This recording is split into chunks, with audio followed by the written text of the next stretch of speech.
నాట్యం మీద మీకసలు ఎట్లా ఇంట్రెస్ట్ కలిగింది? అంటే అందరికీ ఒక గురువు ఉంటారు. కానీ నాకు అదృష్టవశాత్తు మా తాతగారు ఎవరైతే బలంగా నాట్యం నేర్చుకోవాలి, నాట్యం నీకు బాగా ఉంటుందని చెప్పారో, అదంతా విశిష్టాద్వైత ప్రచారంలో వాళ్ళు కవులు, పండితులు. ఓకే. మీ ఫ్యామిలీలో నాట్యం తరపున మీరే మొదట.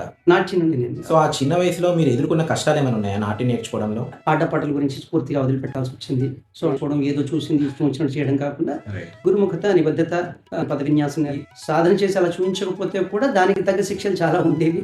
భరించేది. కోప్పడితే ఎందుకు మా పిల్లల్ని కోప్పడావు? క్రమశిక్షణ అనేది ఏ స్థాయి మానవుల్లో కూడా లేదు. నృత్యం అనేది ఒకే కళ కాదండి.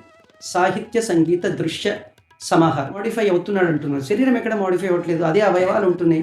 సో ఎక్స్ట్రా అవయవాలు ఎక్కడ? శివుడి యొక్క రూపాన్ని పోల్చేటప్పుడే ఆంగిక అభినయము, ఆహార్యాభినయము, వాచిక. అసలు నాట్యకళ పుట్టింది ఏమిటి? కారణం ఏమిటి అంటే ఋగ్యజుస్సామ వేదేభ్యో వేదాచ్ఛాదరుణక్రమాత్. శ్రీ మహావిష్ణువు యొక్క నాభి నుండి ఉత్పత్తించిన పద్మంలో పుట్టిన బ్రహ్మము. వాస్తవంగా కూచిపూడి నృత్య కళలో 1940 ప్రాంతం వరకు స్త్రీలు ఎక్కడ ప్రవేశం లేరు. చాలా మంది 16,000 మంది గోపికలు, 8 మంది భార్యలు. అలాంటి వాళ్ళు కృష్ణుడికి శృంగారము అనేది ఆపాదిస్తారు. కానీ ఎడా కృష్ణుదేవ్ నువ్వు డాన్స్ మాస్టర్ డా లారా రంభ ఊరోసి మేన లఘు అనేది 1 2 3 ఆర్ 1 2 3 4 4 + 2 + 2 8. దీన్ని ఆది తాళంగా మనం చెప్పుకుంటున్నాం. మన ప్రతి కళాకారుడు వెనుక ఒక తపస్సు ఉంటుంది. కానీ కొందరిది తపస్సు కాదు, అది జీవిత నిబద్ధత. అలాంటి వారిలో ఒకరు కూచిపూడి నాట్యకళకు జీవం పోసిన, క్రమశిక్షణకు ప్రతీక, విద్యార్థుల యొక్క గురువు కృష్ణదేవి గారు. అతి చిన్న వయసులోనే నాట్యాన్ని ప్రారంభించి నేటికి దానినే తన ప్రాణాధారంగా మార్చుకున్నారు. పలు పాఠశాలల్లో నృత్య బోధకుడిగా సేవ చేస్తూ తన ఇంట్లోనూ ప్రపంచవ్యాప్తంగా ఆన్లైన్ ద్వారా కూడా విద్యార్థులను తీర్చిదిద్దుతున్నారు. ఆయన బోధనలో కఠినత్వం ఉంది, కానీ ఆ కఠినత్వం వెనుక ఉన్నది శిష్యుడి విజయం పట్ల ఆయనకున్న అపారమైన ప్రేమ. విద్యార్థి రాత్రి ఎంత ఆలస్యమైనా ఆ రోజు చెప్పవలసిన పాఠం పూర్తి చేసే వరకు అతను వెనక్కి తగ్గరు. తను గురువు మాత్రమే కాదు, తండ్రి లాంటి మార్గదర్శి. కూచిపూడి నాట్యకళను నేర్పేటప్పుడు ఆయన కేవలం నృత్య పాద సంచలనమే కాదు, సంస్కృతి, సాంప్రదాయం, మర్యాద, మానవత్వం, విలువలతో కూడిన జీవన పాఠాలను కూడా బోధిస్తారు. ధనం కాదు ఆయన ధ్యేయం, కళే ఆయన కర్తవ్యం. అనేక మంది విద్యార్థులను కళావేదికపై నిలబెట్టిన ఈ గొప్ప వ్యక్తి ఇప్పుడు మన గోల్డెన్ టాక్స్ విత్ శివనాగ్ ఛానల్లో తన అనుభవాలను పంచుకోబోతున్నారు. ఈ రోజు ఎపిసోడ్ నిజంగా చాలా ప్రత్యేకమైనది.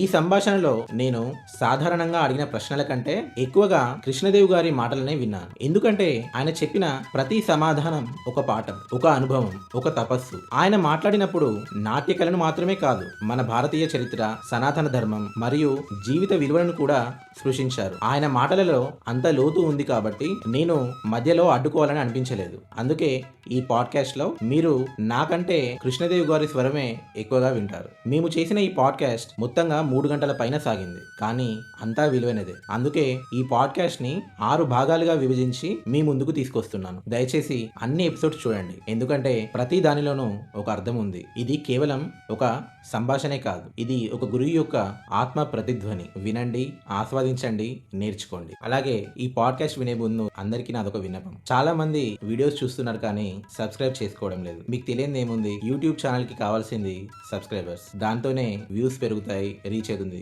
నేను చేసే ఈ కామన్ మ్యాన్ ఇంటర్వ్యూస్ అందరికీ ఎక్కువ మందికి చేరాలంటే సబ్స్క్రైబర్స్ ఎక్కువ కావాలి, లైక్స్ కావాలి. అప్పుడే యూట్యూబ్ ఈ వీడియోస్ యొక్క రీచ్ ని పెంచుతుంది. కాబట్టి తప్పకుండా మీ సపోర్ట్ ని మాకు లైక్స్ ద్వారా, కామెంట్స్ ద్వారా, సబ్స్క్రైబర్స్ ద్వారా అందివ్వండి.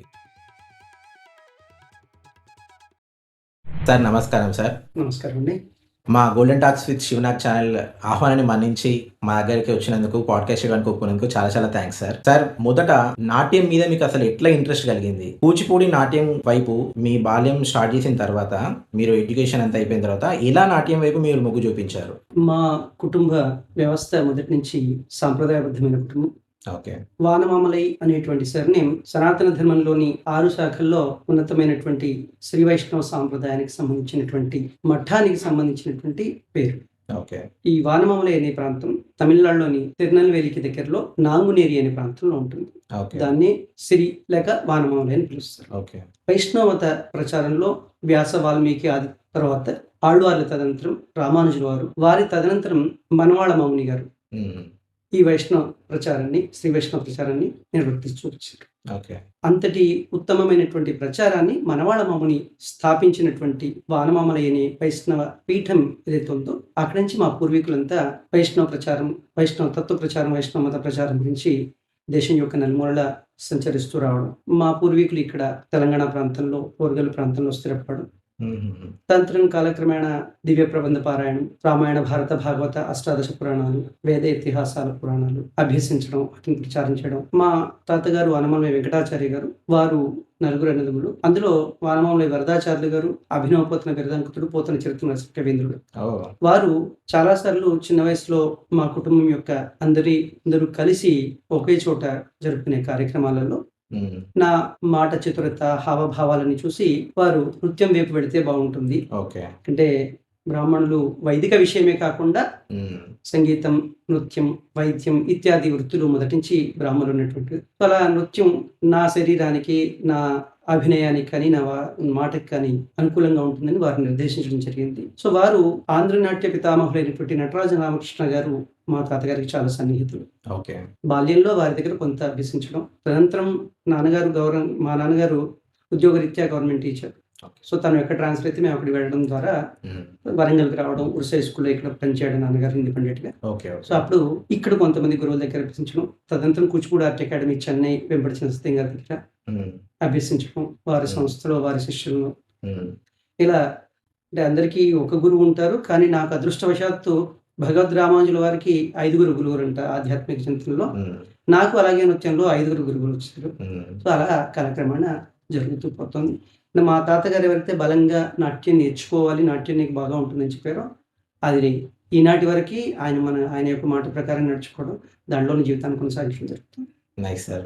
అంటే మీ తాత వాళ్ళు గూడా తమిళనాడులో అప్పుడున్నప్పుడు అక్కడ వాళ్ళు గూడా నృత్యం జేసేవారా సార్? వాళ్ళు గూడా ఈ లేదండి. నాట్య కళకి మా తాతగారు వాళ్ళంతా విశిష్టాద్వైత ప్రచారంలో వాళ్ళు కవులు, పండితులు. ఓకే. ఓకే. సో, అంటే మా తాతగారు వాళ్ళ 4 ఫాదర్స్ ఇక్కడ రావడం జరిగింది. ఓకే. మా తాతగారు వాళ్ళంతా జన్మించింది, మా నాన్నగారు వాళ్ళు జన్మించింది మేము తెలంగాణ ప్రాంతంలో. ఓకే. ఓకే. తెలుగు ప్రాంతాలు మొత్తం వానమామలై వరదాచార్య, వానమామలై జగన్నాథాచార్య వీరు రైతు రామాయణం రాశారు. కాకతీయ యూనివర్సిటీలో తెలుగు హ్మ్. ఎంఏ సిలబస్‌లో కూడా రైతు రామాయణం ఉంది. హ్మ్. మా తాతగారు పాణిని వ్యాకరణాన్ని ఇంగ్లీష్‌లో ట్రాన్స్‌లేట్ చేశారు మా సొంత తాతగారు. ఓకే. వీళ్ళు నలుగురు కవులు పండితులనమాట. మన ప్రాంతం అంతా వానమామలై వారంటే బాగా తెలుసు. అంటే మీ ఫ్యామిలీలో నాట్యం తరపున మీరే మొదట. నాట్యం నుండి నేను కళల్లో మొత్తం అంటే వానమామలై వరదాచార్య గారు బుర్రకథలు రాశారు, హరికథలు రాశారు, ఎన్నో గేయ నాటకాలు రాశారు. హ్మ్. వారు రాసినటువంటి రచనల్లో మహాకావ్యాలు, పోతన చరిత్రం అనే మహాకావ్యమే కాకుండా హ్మ్. విప్రలబ్ధ అనేటువంటి ఒక నాయిక యొక్క లక్షణాన్ని తెలుపుతూ హ్మ్. నాట్యం గురించి ఒక గేయ నాటకం రాశారు. చాలా హ్మ్. నృత్యానికి సంబంధించిన చాలా కావ్యాలు వారు రచించారు. So, okay. వారి యొక్క ప్రోద్బలంతో, వారి యొక్క అనుజ్ఞతో, వారి యొక్క ఆశీస్సులతో ఈ కళలో కొనసాగుతున్నాను ప్రస్తుతం. ఓకే. ఓకే. సార్ అయితే మీరు చిన్న వయసులోనే నాట్యం స్టార్ట్ చేశారు గదా! అవునండి. సో, ఆ చిన్న వయసులో మీరు ఎదుర్కొన్న కష్టాలేమైనా ఉన్నాయా నాట్యం నేర్చుకోవడంలో? వాస్తవంగా సాంప్రదాయ కుటుంబంలో పుట్టాను కాబట్టి భగవదారాధన, ఆధ్యాత్మిక చింతన, లౌకిక చదువులు 2 బ్యాలెన్స్ చేసొచ్చాం. ఈ 2 మార్గాలే కాకుండా ఎక్కువగా సాధన చేయాల్సిన అవసరం ఉన్నటువంటి నాట్య కళలోకి రావడం వల్ల ఆటపాటల గురించి పూర్తిగా వదిలిపెట్టాల్సొచ్చింది. సో, అంటే మానసికంగా ఆనందాన్ని పొందగలిగే ఆటపాటల నుంచి పొందాల్సిన ఆనందాన్ని నృత్యం నుండి వెతుక్కోవాల్సిన అవసరం వచ్చింది. ఇంకా చదువులపై కూడా కొంత ఆసక్తి కనబరచకుండా ఎక్కువ శాతం ఇట్టే మళ్లించాల్సొచ్చింది. ఓకే. కష్టం అంటే ఆ కాలంలో నృత్య సాధన చేయడం, నృత్యం నేర్చుకోవడం అంటే గురుముఖత నేర్చుకోవడం. సోషల్ మీడియాలలో నేర్చుకోవడం, ఏదో చూసింది ఇష్టం వచ్చినట్టు చేయడం కాకుండా రైట్. గురుముఖత, నిబద్ధత, వారు చెప్పే ప్రతి అడుగు, దానికి సంబంధించినటువంటి ఉచ్చారణ వాళ్ళు నేర్పడం, హ్మ్. అది తాళ ప్రకారంగా ఉచ్చరించగలిగే విధానం నేర్పడం, హ్మ్. తదనంతరం దానికి సంబంధించిన పద విన్యాసం నేర్పడం, హ్మ్. తదనంతరం దాని యొక్క హస్తాభినయం, తదనంతరం దాని యొక్క దృష్టి భేదము, హ్మ్. శిరోభేదాలు అన్నీ కలిపి ప్రతి ఒక్క అడుగుని వాళ్ళు క్రమశిక్షణగా ఏ క్రమంలో అయితే అడుగును కూర్చారో హ్మ్. అది ఆ విధంగా ఖచ్చితంగా 100% వచ్చేంత వరకి గురువులు వదిలిపెట్టేవాళ్ళు. ఓహ్! నేర్పడం అలా నేర్పేవాళ్ళు. సాధన చేసి అలా చూయించకపోతే కూడా దానికి తగ్గ శిక్షలు చాలా ఉండేవి. భరించేది. ఇప్పటి కాలంలో ఏంటంటే గురువులకు కూడా పోవాల్సొస్తుంది అతిగా. ఇంక పేరెంట్స్ కూడా పిల్లలు కష్టపడొద్దు అని చెప్పి అనుకుంటున్నారు. ఆ!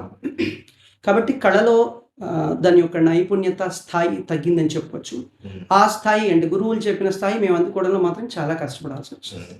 అండ్ ఇప్పుడు నేను అదే అడుగుదాం అనుకుంటున్నా సార్. అంటే మీరు నేర్పేటప్పుడు గూడా కొందరు పేరెంట్స్ వచ్చి మీరేమన్నా కొంచెం కోప్పడితే, ఎందుకు మా పిల్లల్ని కోప్పడ్డారు? ఎందుకు మా పాపల్ని కోప్పడ్డారు? అని అంటా ఉంటారు. మీరు శిక్షణ ఇచ్చే స్టూడెంట్స్ వాళ్ళ పేరెంట్స్. అవును. కానీ మీ అప్పుడు అట్లా లేదు. మీ అప్పుడు మీ గురువులు ఎలా చెప్తే మీరు అలా వినేవారు. అంటే అంత క్రమశిక్షణగా మీరు నేర్చుకునేవారు. ఇప్పుడు ఈ కాలంలో స్టూడెంట్స్ అంత క్రమశిక్షణగా నేర్చుకోవట్లేదు. దాని మీద మీ అభిప్రాయం చెప్పండి సార్. చాలా మంచి ప్రశ్న అడిగారండి. సమాజంలో ప్రస్తుతం క్రమశిక్షణ అనేది ఏ స్థాయి మానవుల్లో కూడా లేదు. ప్రస్తుతం వెస్ట్రానిటీ మన మీద చాలా ఎఫెక్ట్ చూపించడం వల్ల తల్లిదండ్రులు వారికి ఎన్నో బాధ్యతలు ఉన్నప్పటికీ సోషల్ మీడియాకి ఎక్కువ అటాచ్ అవుతారు. పిల్లలకి జీవితానికి ఉపయోగపడాల్సినటువంటి చదువును వాటి ముందు పెడతారు. కానీ వాళ్ళు ఎంతవరకు దాంట్లో సఫలీకృతులవుతున్నారు, అది వాళ్ళకి ఎంత ఉపయోగపడే స్థాయిలో వాళ్ళు లభ్యత పొందుతున్నారు దాని నుండి అనేది తల్లిదండ్రులు గమనించలేరు. అంటే తల్లిదండ్రుల దగ్గరే కొంతవరకు నెగ్లిజెన్సీ అనేది ఉండడం వల్ల పిల్లలు దాన్ని అడ్వాంటేజ్‌గా చూసి ఏ స్థాయిలో చివరికి పాఠశాలలో జనరల్ స్టడీస్‌లో అయినా, ఇక్కడైనా నృత్యమైనా, సంగీతమైనా హ్మ్.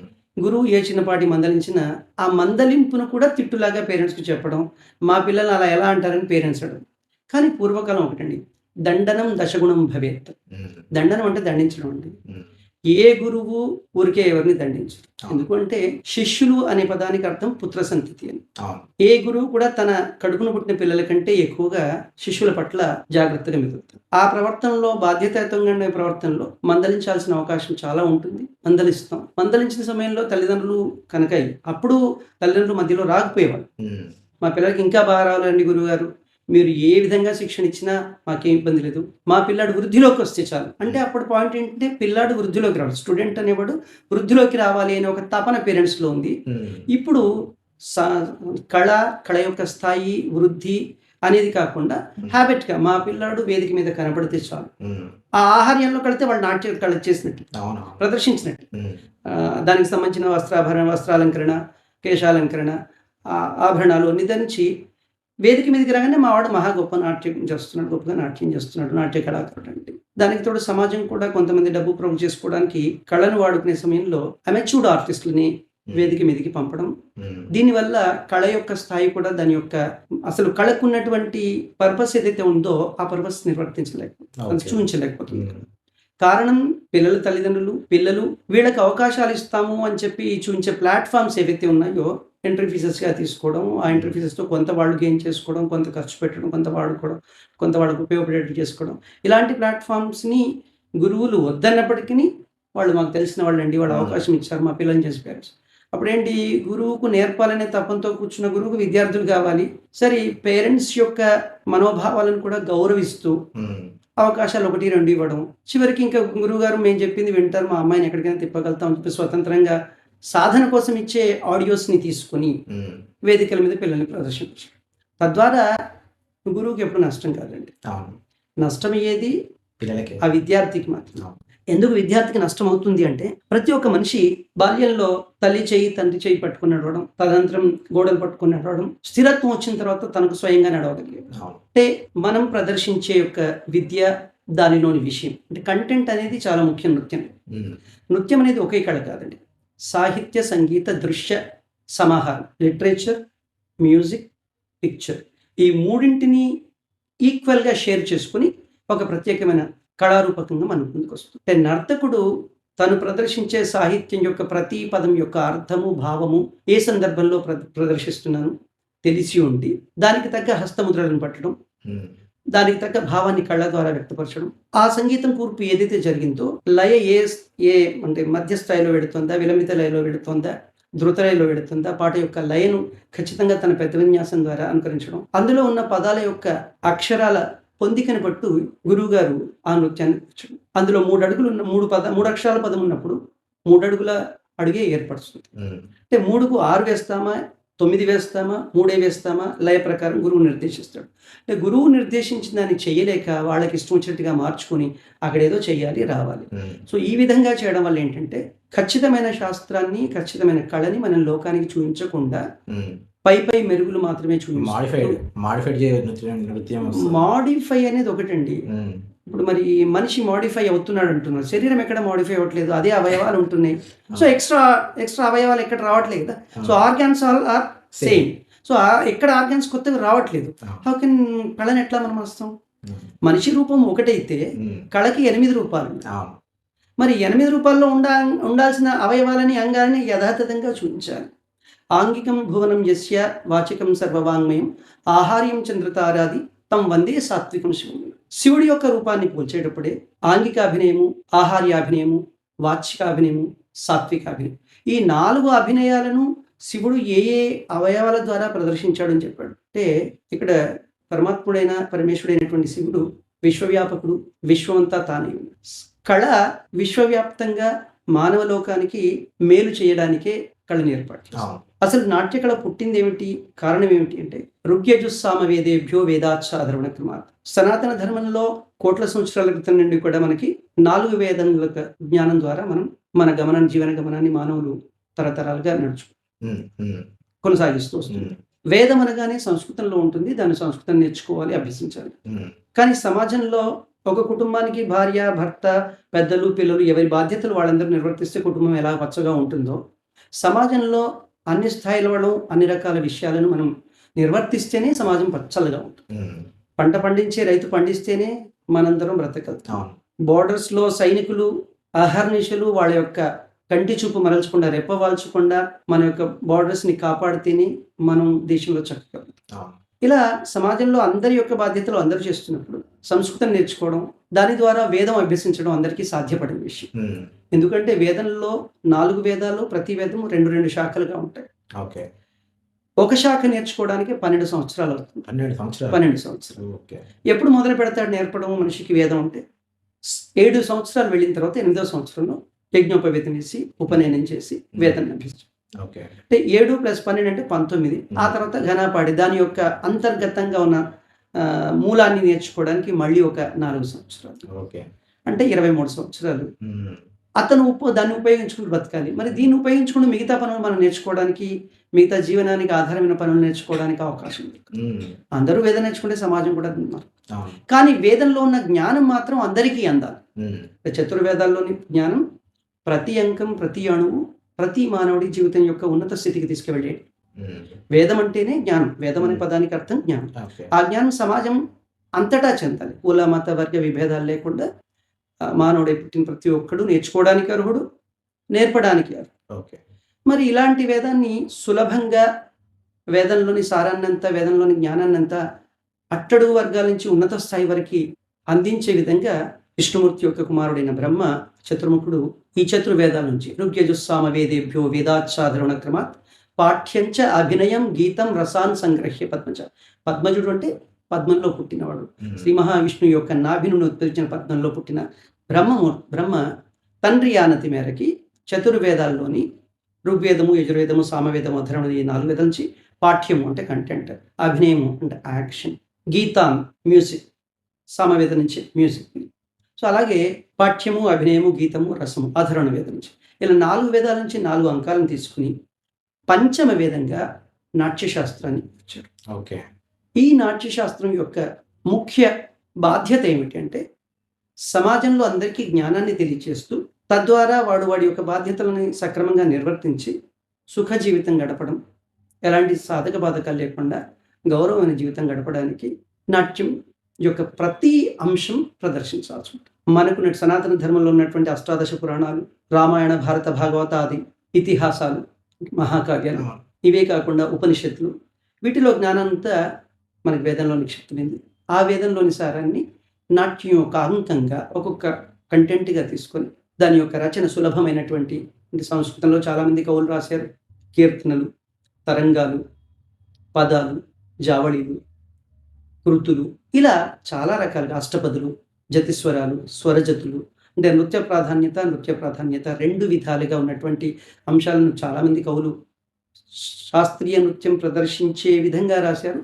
దాన్ని ఎన్నుకొని దాంట్లో ఏ విషయమైతే మనం ప్రజలకి చెప్పదలుచుకున్నామో, ఒక నర్తకుడిగా సందేశం ఇవ్వదలుచుకున్నామో, ఆ సందేశాన్ని నర్తకులు ఎవరు ఇవ్వదలుచుకున్నారు, ముందు ఆ కంటెంట్ యొక్క అణువును తను తెలుసుకొని, అర్థం చేసుకొని, తను అనుభవించి తను ప్రదర్శించాల్సి ఉంటుంది. దానిలో గురువు యొక్క పాత్ర చాలా ముఖ్యం. వాస్తవంగా కూచిపూడి నృత్య కళలో 1940 ప్రాంతం వరకు స్త్రీలు ఎక్కడ ప్రవేశం లేరు. ఓకే. అప్పుడు దేవదాసీలు మాత్రమే ఉన్నారు. కూచిపూడిలో స్త్రీ యొక్క పాత్రని కూడా పురుషులే ధరించేటువంటి సంప్రదాయంలో ఉన్నారు.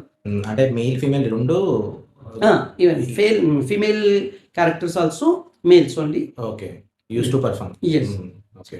ఈ కూచిపూడి సాంప్రదాయం మువ్వ మండలంలోని మువ్వ గ్రామంలో క్షేత్రయ పదాలను అభ్యసించడానికి వచ్చినటువంటి సిద్ధేంద్ర యోగి నాట్యశాస్త్రాన్ని అభ్యసించి క్షేత్రయ్య గారు రచించినటువంటి కృష్ణుడి మీద రచించినటువంటి పదాలను అభ్యసించి కృష్ణతత్వాన్ని తెలియచేయడానికి, ప్రజల్లో భక్తి మార్గాన్ని పెంపొందించడానికి, ముఖ్యంగా కృష్ణతత్వం అనగానే 16,000 మంది గోపికలు, 8 మంది భార్యలు. భర్త అనే పదానికి మన భాషలో, తెలుగు భాషలో చాలా అర్థాలు. భరించువాడు అనేది ఒక అర్థం. రాజు మనందరినీ భరించేవాడే, పాలించేవాడు. అవును. కుటుంబ యజమాని తండ్రిగా, అన్నగా, తమ్ముడిగా ఇలా భరించే బాధ్యతల్లో ఉంటాడు. అవును.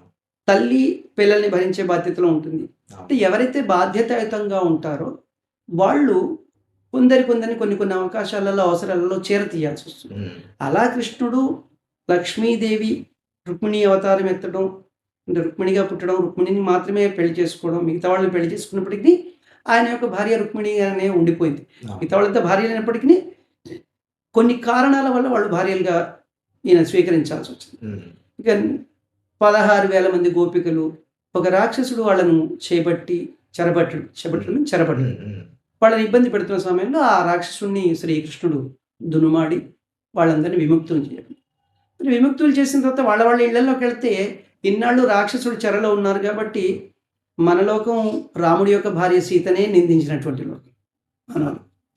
సో కామన్ పీపుల్ గోపికలు, గొల్లవాళ్ళు మరి వాళ్ళ ప్రాంతం వాళ్ళంతా వాళ్ళని చిన్న చూపు చూస్తారు అన్న ఉద్దేశంతో తను వాళ్ళని చేరతీయడం జరిగింది. ఆ చేరతీయడం అనేది చాలామంది సంబంధ బాంధవ్యాలను, చాలా సున్నితంగా ఉండే బాంధవ్యాలను కూడా కఠినతరంగా మాట్లాడే అవకాశాలు చాలా అవును. ప్రవర్తన ఉన్న వాళ్ళు, అలాంటి ప్రవర్తన ఉన్న వాళ్ళ మధ్యలో ఉంటుంది. అవును. అలాంటి వాళ్ళు కృష్ణుడికి శృంగారము అనేది ఆపాదిస్తారు. కానీ భక్తి మార్గము మాత్రమే కృష్ణుడు చెప్పాడు. అత్తా కోడలు మధ్య ఎలాంటి బాంధవ్యం ఉండాలి, మరిది వదినల మధ్య ఎలాంటి బంధం ఉండాలి, మరదలు బావ మధ్య ఎలాంటి బంధం ఉండాలి, ఒక కుటుంబంగా సహజీవనం అందరం ఒక చోట చేస్తున్నప్పుడు హ్మ్. ఎంత దగ్గరగా మనం ఉన్నప్పటికీ కూడా ఒక చిన్న గీత ఏదైతే ఉంటుందో, వెంట్రుక వాసి గీత, దాన్ని దాటకుండా అందరితో సఖ్యంగా ఉండి మంచిగా బ్రతకడానికి ఆయన వీళ్ళకి విషయ సేకరణ అంటామే. హ్మ్. అలాంటి సేకరణకు గోపికలు వచ్చేవాళ్ళు, అయ్యా నా కుటుంబంలో ఈ ప్రాబ్లం ఉంది, హ్మ్. హ్మ్. దీన్ని నేను అధిగమించి వీళ్ళతో మంచిగా ఉండాలి, వీళ్ళు నాతో మంచిగా ఉండాలి. సో దానికి కావాల్సిన సొల్యూషన్ ఆ మార్గాన్ని చెప్పేవాడు. కానీ మన వాళ్ళంతా ఏమిటి, ఎలా ఉంటుందంటే ఇప్పుడు మీరు నన్ను కూర్చోబెట్టి అడుగుతున్నారని చెప్తున్నాను, అవును. ఈ తీరుగా చెప్తే దాన్ని నేను తప్పుపట్టను. అవును. కానీ సమాజంలో చూడండి కాలక్రమేణా ప్రతిదీ మారుతూ వస్తుందని ఇందాక మీరు అన్నారు, మోడిఫై డాన్స్ విషయం. అవును. కొన్నింటికి మోడిఫికేషన్ పనికిరాదు.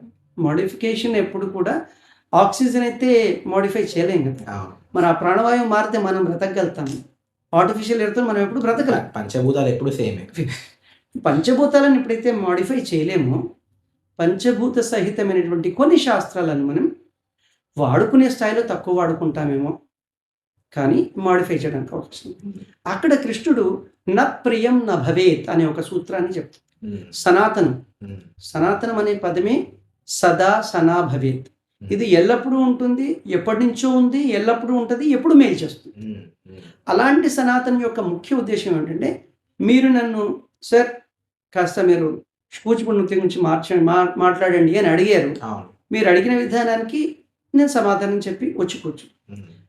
ఎడా కృష్ణదేవ్, నువ్వు డాన్స్ మాస్టర్ అలా లేరా, నాకు వచ్చిన ఇంటర్వ్యూ ఇస్తావు జై. సో మీరు ఇలా అడిగితే నేను ఎక్కడ మీకు అనుకూలంగా మెత్తలేదు. దగ్గర కూడా రానియరు. అంటే నా ప్రియం నా భవేత్, నాకు ఇష్టం, ప్రియం అంటే ఇష్టం.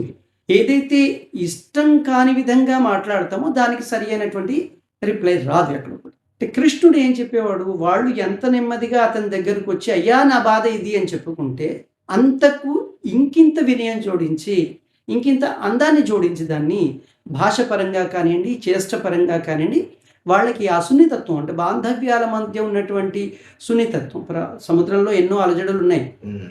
ఆ అలజడులు ఉన్న సముద్రంలోనే రంగురంగుల చేపలు, అనేక జీవులు జీవిస్తున్నాయి. అవును.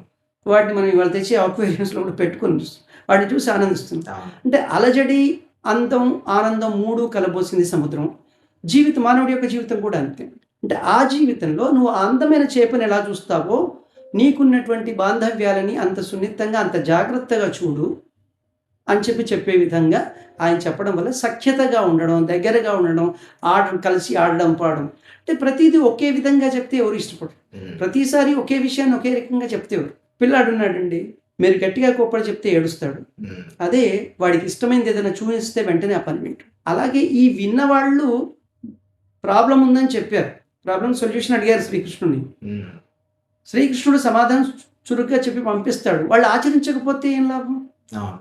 వైద్యుడు మన అనారోగ్యాన్ని కనుగొని దానికి తగ్గ మందు ఇచ్చినప్పుడు ఆ మందును మనం వారు చెప్పిన సమయానికి వారు చెప్పిన విధంగా తీసుకుంటూ, వారు చెప్పిన విధంగా ఆహారం తీసుకుంటే మనకు అనారోగ్యం తగ్గుతుంది. అవును. అలాగే గొప్పవాళ్ళ దగ్గర నుంచి, పెద్దవాళ్ళ దగ్గర నుంచి ఒక సలహా తీసుకున్నప్పుడు, ఆ సలహాని మనం యథాతథంగా ఆచరించాల్సిన సమయంలో ఆచరిస్తే అది మనకి సఫలీకృతం అవుతుంది, సత్ఫలితాన్ని ఇస్తుంది. అవును. అవును. అలా కృష్ణుడు వాళ్ళకి చెప్పే విధాన్ని వాళ్ళు ఇంటికి వెళ్ళి దీన్ని మర్చిపోకుండా ఉండేట్టుగా, మర్చిపోని దాన్ని ఖచ్చితంగా ఆచరించే విధంగా చెప్పడంలో నృత్యాన్ని వాడాడు. యాక్చువల్‌గా భూలోకంలోకి నృత్యం కృష్ణుడి ద్వారానే వచ్చింది.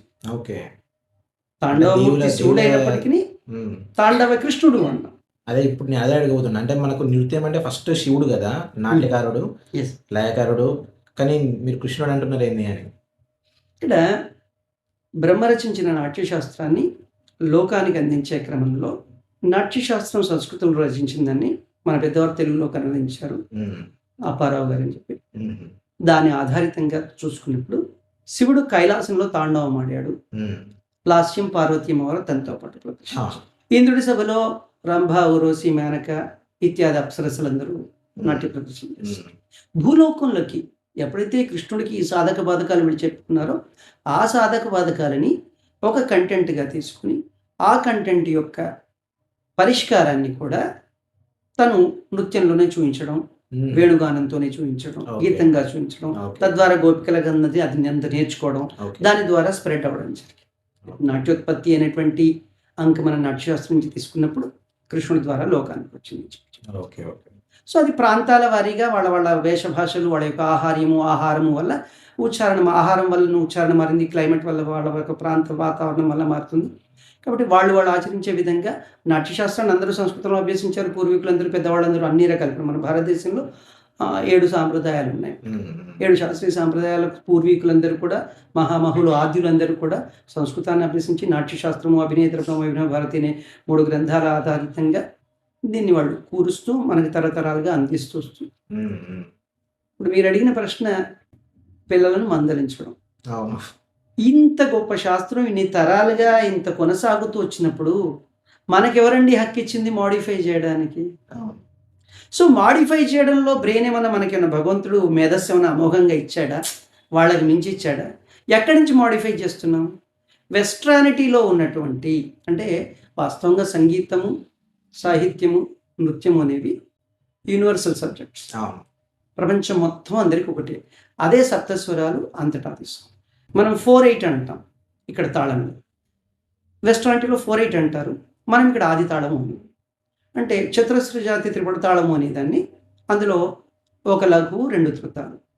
లఘువు యొక్క క్రియలు మారుతాయి. ధృతాల యొక్క క్రియలు ఎక్కడ మారాయి? లఘువు అనేది 1, 2, 3 ఆర్ 1, 2, 3, 4 ఆర్ 1, 2, 3, 4, 5 ఆర్ 1, 2, 3, 4, 5, 6, 7 1, 2, 3, 4, 5, 6, 7, 8, 9గా ఉంటుంది. హ్మ్.